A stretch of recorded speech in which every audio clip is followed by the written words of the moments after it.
Welcome back to another episode of Peeping Ballers. Today is the UEFA Euro 2024 knockout prediction video. Let's get right into it, guys. All right, let's take a look at the bracket here. Whoa, top heavy at the top half. Guys, honestly, I despise the Spanish national team. The reason they're my biggest op is because I grew up watching them win all those European championships and that one World Cup in the 2000s.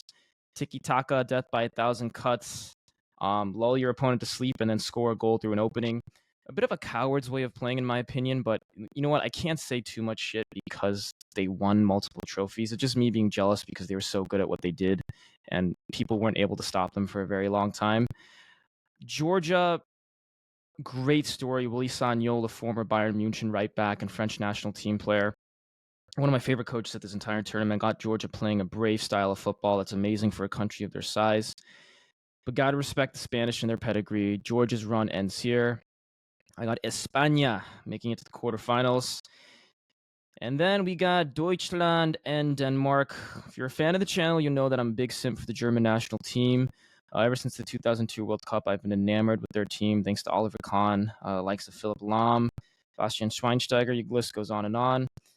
Played well in this tournament, but at the same time, there were some defensive frailties that are exposed by the Swiss, I think, in terms of, hitting them with pace.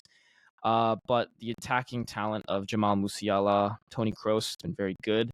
Florian Wirtz a bit disappointing outside of the first match against Scotland. Also, Kai Havertz, I don't think should be starting as the 9.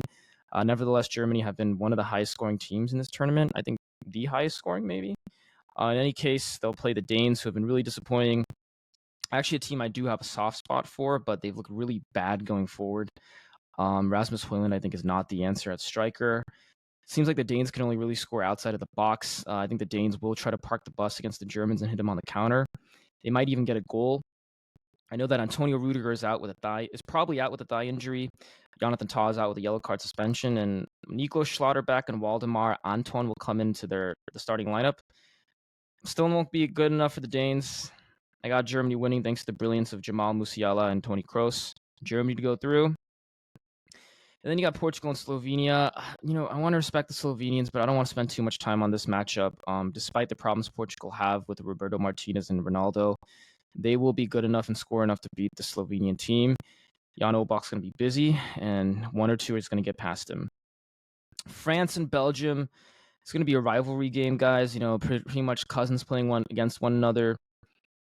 The French, another one of the teams I despise. The way they play and the way that terrorist Didier Deschamps sets up that team, it's so boring to watch, and it's a disgrace because the French probably have the best or one of the most talented teams in all the entire world.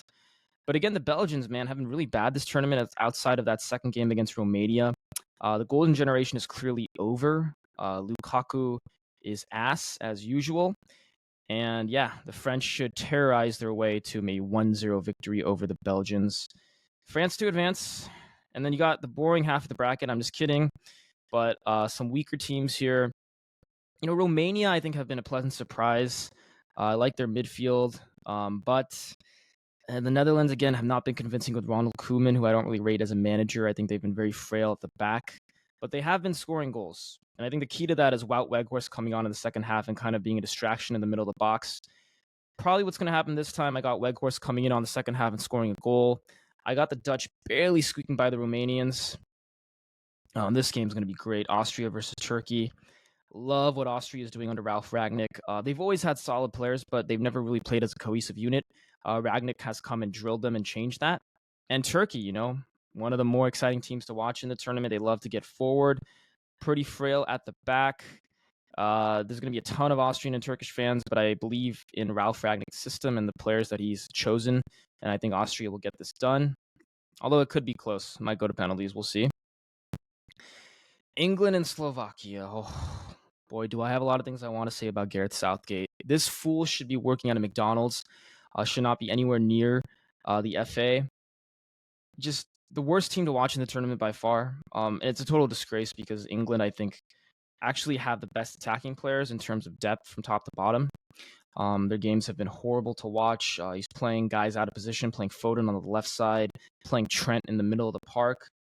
If it was me, I'd play Gordon on the left, Foden in the middle, and Palmer on the right side. Southgate won't do it. He's too much of a, I won't say the word, but you know what, to make the right decision. Nevertheless, I still think they're better than the Slovakians, and they'll win, not because of Southgate, but despite of him. I still think England have enough talent there to overcome Slovakia, but they will get humiliated eventually later, and I'll explain. Because you got the Swiss and the Italians. Now, in a normal year, guys, I would pick the Italians, but it's not a normal year. This Italian team is not very good. I like Spalletti as a manager and what he did in Napoli, but this Italian team is really bereft of attacking players, especially in the number 9 position. Defensively, they're okay with Bastoni and Donnarumma at the back, but they really failed to impress at the tournament, barely squeaking by in their last group stage match against Croatia. The Swiss are so well drilled by Murat Yakin. Play this hybrid back 3, back 5 system that presses hard against good teams. I got the Swiss taking out Italy. That's going to be an upset. And here, this is where Gareth Southgate finally gets his comeuppance. I have Switzerland humiliating England. I don't think it'll even be close. I think it's going to be a 2-0, 3-0 game where Gareth Southgate is finally exposed. It just takes one game, guys, for a manager to be proven as a fraud, and this will be it for England, in my opinion. The Swiss make it to the semis. And going up, the Netherlands and the Austrians, pretty easy. Again, Ronald Koeman, not a very good manager. Over the course of a tournament, I think as long as you don't mess up, the better teams will find their way to the latter stages of the knockout rounds, and I have the Dutch falling to Austria. Portugal and France is really interesting. I think there's a real possibility that France lose this game, but I still respect the championship pedigree that they have, led by Didier Deschamps. This is where it ends for Roberto Martinez. Again, I'm choosing France here because I rate Deschamps more than Martinez. Not to say I like Deschamps, but you get the point. And this one, oh man, I want to be objective. I don't want to be caught in my own bias. I have Spain winning, and because the reason is because Spain historically played Germany very well. Germany have been infamous in Europe to struggle against the Mediterranean teams. They don't play Italy or Spain well for some reason or another. Spain actually knocked out Germany in 2 consecutive tournaments. They knocked them out at the 2008 Euros and the 2010 World Cup. Might be more the same here, I think. This is the game, I think, where Rudiger and Ta get a bit exposed, more so Ta, because I really like the pacey young guys that the Spanish have out wide in Yamal and Nico Williams. This is the game where Germany says bye, where Nagelsmann and Germany go and exit in front of their fans. So you got Austria and Switzerland. I have the Austrians progressing in a very tight game.